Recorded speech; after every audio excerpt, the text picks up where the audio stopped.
ইংলিশে আমরা একটি কমনলি মিস্টেক করে থাকি যে সৎ ভাই বা সৎ বোনের ইংলিশ সবসময় স্টেপ ব্রাদার বা স্টেপ সিস্টার হয় না। অনেক সময় একটা হাফ ব্রাদার বা হাফ সিস্টার হয়ে থাকে।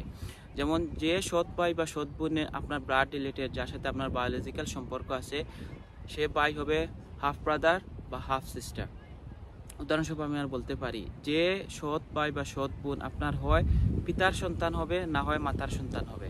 এই দুই দিক থেকে যে কোনো একটির দিক থেকে যার সাথে আপনার বায়োলজিক্যাল বা ব্লাড রিলেটেড সম্পর্ক, সেই সৎ ভাই বা সৎ বোনের ইংলিশ হবে হাফ ব্রাদার এবং হাফ সিস্টার। এবং যাদের সাথে আপনার ব্লাড রিলেটেড সম্পর্ক নাই, বায়োলজিক্যাল কোনো সম্পর্ক নাই, অর্থাৎ যে সৎ ভাই বা সৎ বোন আপনার পিতার দিক থেকেও পিতার সন্তান না এবং মাতার দিক থেকেও কোনো আপনার মাতার সন্তান না, বায়োলজিক্যাল কোনো সাথে কোনো সম্পর্ক নেই, তাদের সেই সৎ ভাই বা সৎ বোনের ইংলিশ হবে স্টেপ ব্রাদার বা স্টেপ সিস্টার। এবং হাফ ব্রাদার বা হাফ সিস্টার যারা, অর্থাৎ যে সৎ ভাই বোন আমাদের ব্লাড রিলেটেড বায়োলজিক্যাল যাদের সাথে আমার সম্পর্ক আছে, তারা আমাদের আপন ভাই বোনের মতো, তাদের সাথে আমাদের বিবাহ সম্পূর্ণ হারাম করা হয়েছে।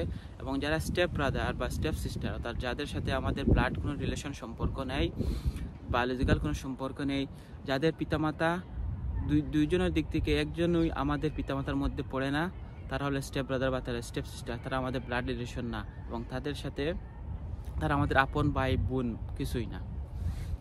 যদি ভিডিওটা ভালো লাগে অবশ্যই শেয়ার করবেন। Thank you so much.